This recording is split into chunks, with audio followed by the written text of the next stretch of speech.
ફર્સ્ટનું buzzer વાગી ચૂક્યું છે અને સૌથી મોટા સમાચાર અત્યારે મળી રહ્યા છે। સ્થાનિક સ્વરાજ્યની ચૂંટણીમાં કોંગ્રેસ નેતાનો મોટો દાવો। કોંગ્રેસ તરફી મતદાન થયું હોવાનું અમિત ચાવડાનું નિવેદન સામે આવ્યું છે। ભાજપની સામ દામ દંડની રાજનીતિને જનતા જવાબ આપશે। રાજ્યની પાલિકાઓમાં કોંગ્રેસનો ભવ્ય વિજયનો આશાવાદ તેમણે વ્યક્ત કર્યો છે।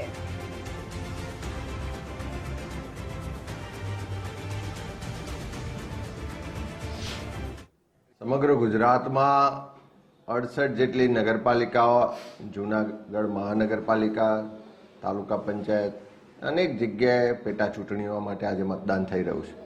સમગ્ર ગુજરાતમાં જે રીતે ભારતીય જનતા પાર્ટીની રાજ્યની સરકારે સામ દામ દંડ ભેદની નીતિથી લોકોને ડરાવા દબાઈ અને મતાધિકાર પારદર્શક રીતે સ્વતંત્રતાથી ના કરી શકાય એવું જે માહોલ ઊભો કર્યો હતો, એનો જવાબ આપવા માટે લોકો ખુલીને મતદાન કરવા માટે બહાર આવ્યા છે। આજે આખા ગુજરાતમાં ખૂબ સારી રીતે લોકો બહાર આવીને મતદાન કરી રહ્યા છે।